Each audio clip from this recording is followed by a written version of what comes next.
You listen to Wrestling Roundup on FreeFM, ArrowFM, and MP. As always, I'm Grady, and live on Discord, we got Josh. Hey!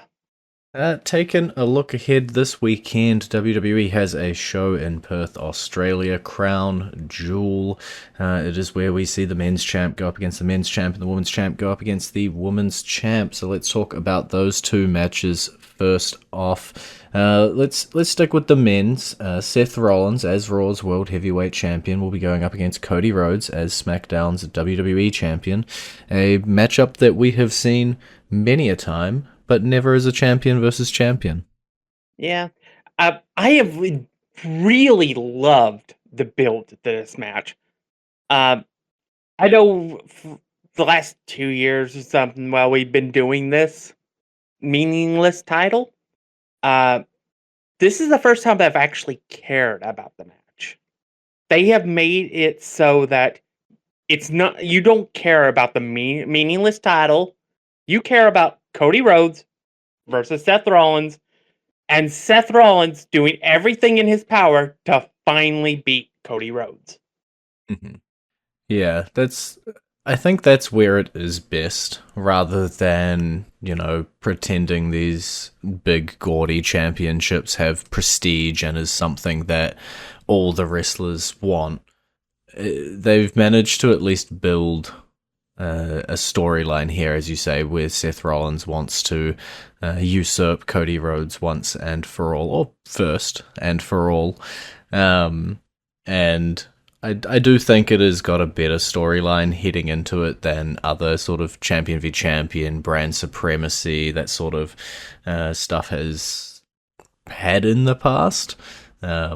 And that is just because these are two of the top guys who have faced each other before, have history, and it only takes a couple weeks to reignite what they already had going. You're not having to build from the ground up like you have to in the past for some of these other matches. Like the randomness of Gunther versus Cody last year. Because they had never touched, they had never done anything against each other. They just happen to be holding the titles for their particular brands. Yeah, I think sometimes it definitely can work. Like if it's just a matchup that you really want to see, whether that's big meaty men slapping meat or a couple of aerialists that you want to see go head to head. But I don't think at any point, last year people were sort of going, man, I really want to see Cody Rhodes Gunther champion v champion. Whereas it's been a little while since we've had the Rhodes Rollins stuff. It's still there, heat it back up, but it's not, we didn't do it a month ago. And so I'm happy to see it. Who do I think's going to walk away with the win? That's a different question. Obviously, Cody Rhodes won the match last year, so maybe I tip the scales to Seth Rollins, but Rhodes does appear to have his number every time they clash. Yeah. This is very interesting because, again, this is another step towards War Games. Mm-hmm. And while I think Seth winning here would be great for not just his character and his overall personality and stuff, I kind of think Cody winning here again in a one-on-one match furthers the story more. Because I think after he wins the match, I think the Vision takes them down.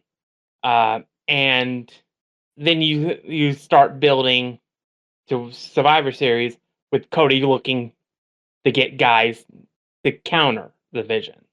Yeah, I think we do still have War Games, as you say, on that horizon. Do have to figure out exactly what combination everything's gonna fall into.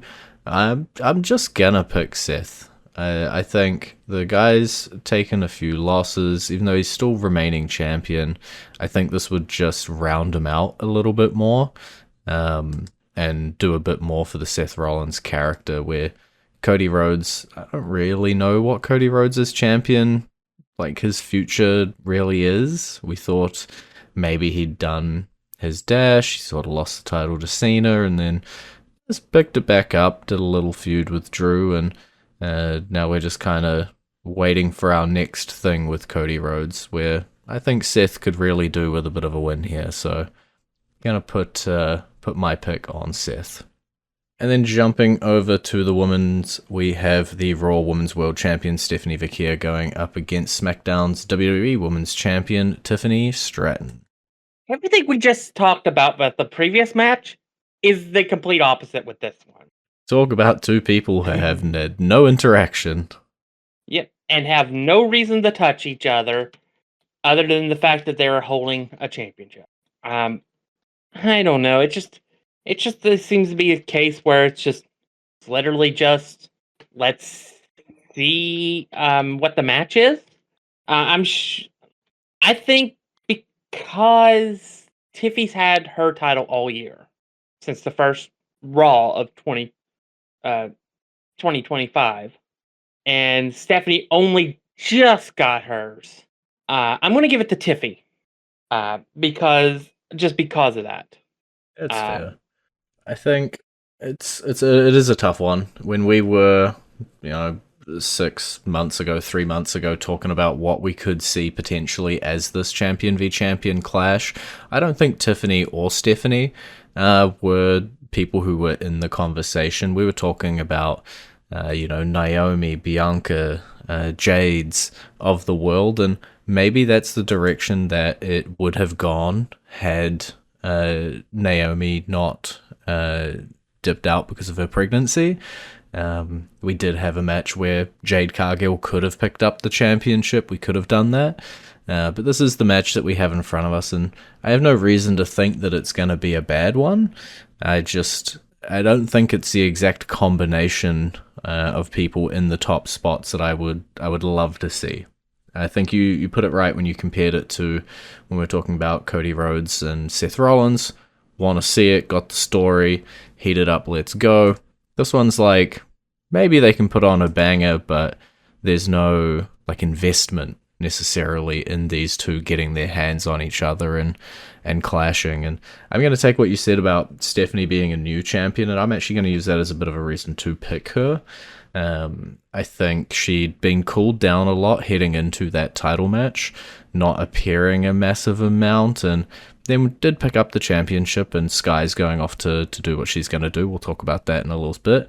But I think that maybe Stephanie needs the momentum and needs to pick up a win just for her championship reign, but definitely could see it going to Tiffy given the caliber of opponents that she has beaten this year to keep a hold of her championship. And yeah, let's talk about that one. We still got time. The tag team match, it is Io Sky teaming up against longtime rival, now turned friend, Rhea Ripley, to go up against longtime friends, now rivals, the Kabuki Warriors, or at least Asuka. Kairi Sane seems to be taking a little bit more convincing to stand on the other side of Sky. Yeah, this has been I guess this is just the way to keep Rhea out of the picture for the titles, while also getting her in front of her home crowd. Yeah, I think you kind of had to expect that Rhea and Bronson were going to appear here at Crown Jewel. Obviously, Bronson missed out last year due to the birth of his child, so it makes sense, which, again, we'll talk about in a little bit, but it brings up Rhea here. I do see Rhea and Sky probably picking up the win. They are two of the top women's talents on that Raw roster, if not the top two. And the Kabuki Warriors do have that bit of a fracture where Asuka seems fully gone into her heel character, ready to embrace it like she has in the past, while Kairi Sane, whether Asuka's sort of manipulating her to turn there or just giving her the helpful nudge that she needs, could be a miscommunication between those two that leads to the hometown victory, possibly. Because I don't think the other one's getting a hometown victory. And yeah, let's transition over to that one announced this week, Australian street fight. Pretty sure that is just like a normal street fight, except with a couple more cans of Foster's thrown around. Bronson Reed going up against the Tribal Chief, Roman Reigns. Yeah, if this goes beyond 10 minutes, I'll be shocked. Bronson gets a moment. I think he'll get like a He might even hit a tsunami.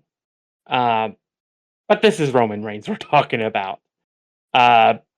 We have to apply rule number 1 of the show. Never bet against Roman Reigns here.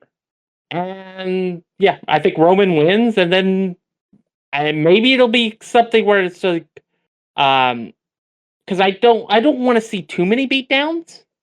But I could easily see Roman getting beaten down after the match. Yeah, I think the only hope that I have here for Bronson Reed not losing is that it is a street fight and it could just turn into an absolute cluster. With the Usos coming out to help Reigns, with Braun coming out to help Bronson. That, maybe it's, I don't know, thrown out. That's all the hopes I have here for Bronson winning or not losing. That's the goal here. Not Bronson winning, Bronson not losing. Maybe Jey Uso accidentally super kicks Roman Reigns. I don't know. I'm grasping at straws here. But this one is one of those matches that is to build towards War Games and to give Bronson Reed a bit of a shine, which, as we said, couldn't have had last year due to some unfortunate timing. And yeah, just hope the crowd goes wild when he comes on out for his entrance. Possibly first up, depending. We'll have to see match order this weekend. And yeah, I'll squeeze it in. Our last match at Crown Jewel, John Cena, AJ Styles. I don't need no storyline. I'm just gonna ask for it. And John Cena got what he wanted. Yeah, should be a banger match. Arguably, the matches they've had in the past, you could argue, were match of the decade for the 2010s. So I'm very interested, very excited to see this match, see what they can pull out, see what moves John Cena uses as a nod to people he can't face. But at the end, it's just going to be a fun match to watch. It's got nothing else. No future is indicated in this match. Yeah, and I think it is just the one and done, right? And I think that's what gives it it can be whatever it needs to be. And when you look at post SummerSlam, whether that is versus Cody Rhodes, versus Paul, versus Sammy, I'm going to ignore the Lesnar match. Cena's been going all out, putting his absolute everything into these matches and been putting on bangers. And obviously Sammy, Paul, and Rhodes are pretty good opponents, but him and AJ Styles just seem to have such a chemistry. As you said, match of the decades, matches of the year. They've put on bangers. And so with Cena going all out, with AJ Styles being one of his best opponents, this should be an amazing match. And there's no stakes. We don't have to honestly care who wins or loses. It is really just two guys going out, homaging to their entire rivalry and putting on a good match, hopefully. And afterwards we continue the countdown for John Cena, with Crown Jewel being his fifth to last. He's got 2 Raws, a Survivor Series, and then main event afterwards. Appearances left, so put on a banger in your 5th to last appearance. Well, that is all that Crown Jewel has for us, and we are a little bit over halfway, but it is still good. We're going to go into our entrance theme of the week. It is the Hardy Boyz, and if you don't know why, we'll talk about it after the theme.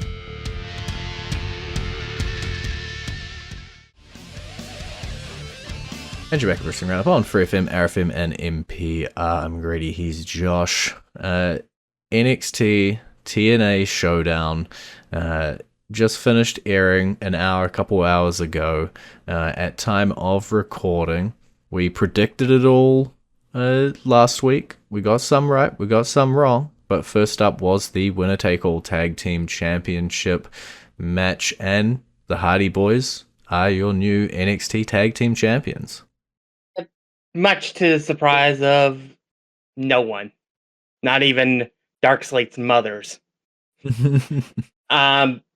It does create a wrinkle with them holding both titles, with them having that match on Saturday, which is now strangely for both titles. No idea why, but is now for both titles apparently, unless Wikipedia went on their own accord on that one. But I don't see them losing either title in that match either. It doesn't make any sense to me. So I think it's going to be fun seeing who they end up eventually putting over to put the titles back on NXT. But we needed somebody from TNA to take a title. Yeah, the championships had been very NXT sided in terms of who was stealing championships and crossing the line. We thought we might get a couple of them, but at least one with the Hardy Boyz, as you say, tag team match against the Dudleys in a tables match at Bound for Glory. Preferably Hardys walk out with both of those championships. I do hate me double champions. I'll say it once, I'll say it a billion times. And so we'll see what happens with those NXT tag titles, but they are in pretty entertaining hands in terms of the Hardys, and whether they're 20% of what they used to be, there's still some prestigious names to put on that history list for those NXT Tag Team Championships for sure. The other title match, bit of a surprise, didn't expect it to go that way. North American Championship, Ethan Page was defending against TNA's Mustafa Ali. We thought maybe Ali could take it, maybe this would be 2 titles heading on over to TNA, but it was a retention by Page. Yep, and honestly, we said we love what Ethan Page has been doing, and it would be fine if he did retain. And it's fine that he did retain.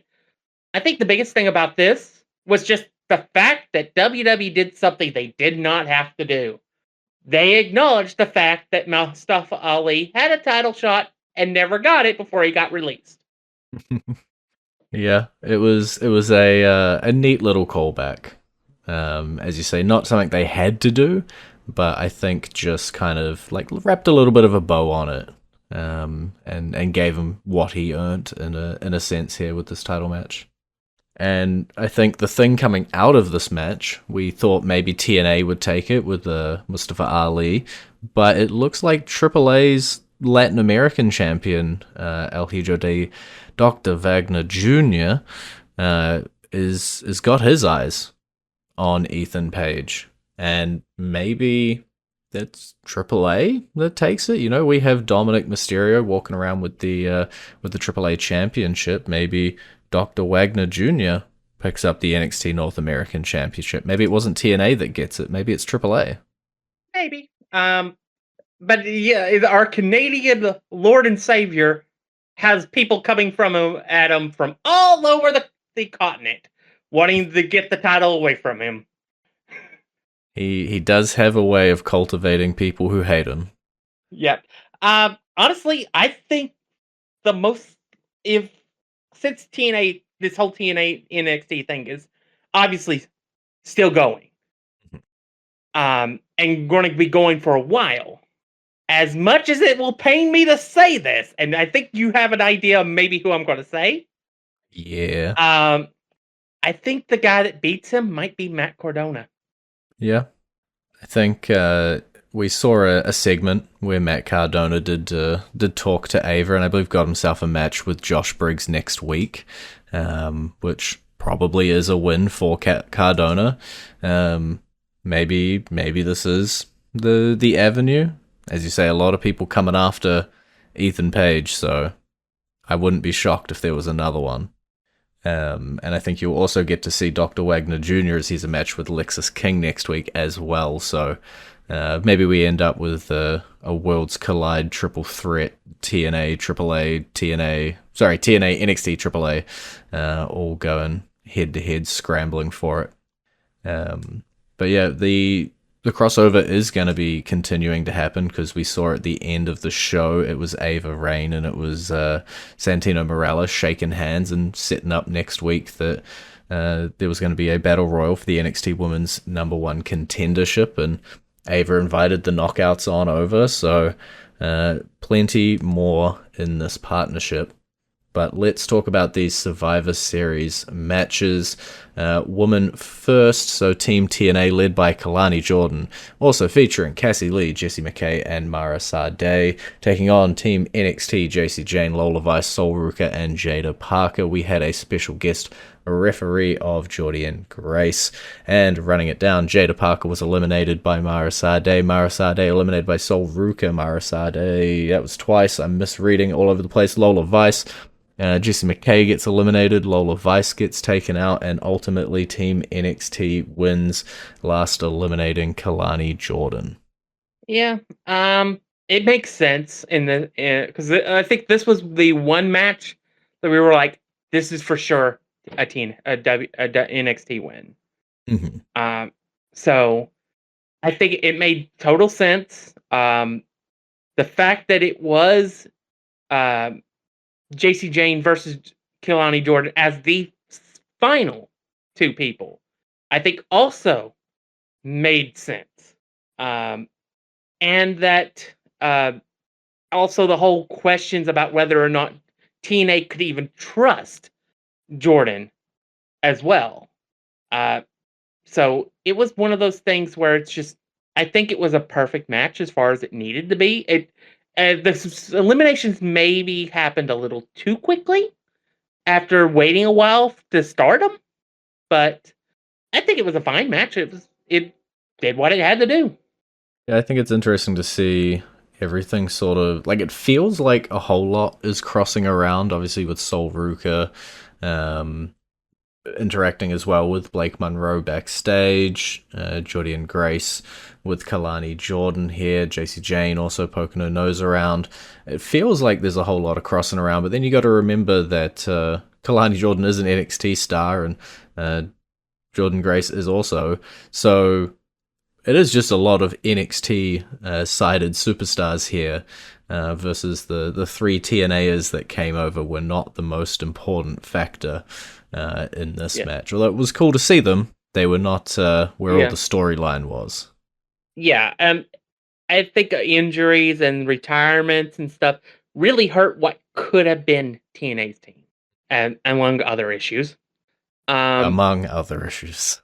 Yeah, but for what it was fine. Can't really complain. Yeah, and then we jump over to the men. We still got a few more minutes. It was TNA's Mike Santana, Leon Slater, Frankie Kazarian, and Moose going up against NXT's Trick Williams, Ricky Saints, Javon Evans, and Miles Bourne.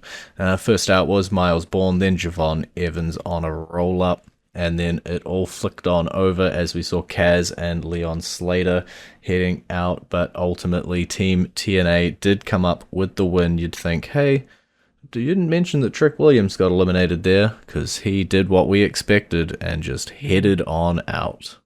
Yeah, he bolted. Just as we said would probably happen, to give TNA the advantage they would need. And I will say this, I think the NXT champion looks a lot stronger today than he did yesterday. The fact that he was basically 4 against 1 and took 2 of them out.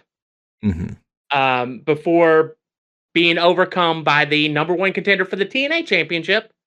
And let's face it, probably the face of TNA for the last 2 years or so, Moose. He just didn't have enough in the tank to be able to John Cena it. Yeah, it seemed as though they were possibly going to give him that Iron Man 1v4, but as you said, it's pretty big that he did take out Frankie and he did take out Leon. And sometimes I do like it when you do have that opportunity to do it and you don't. You know, I don't always need to see the underdog 1v4ing everybody on TNA, especially with how TNA the show was 50-50 down the line in the end here with TNA picking up this win. So I think it sets up well for Bound for Glory. This match had quite a bit of story in it. Javon Evans was rolled up by Leon Slater, who is his TNA X Division Championship opponent at Bound for Glory.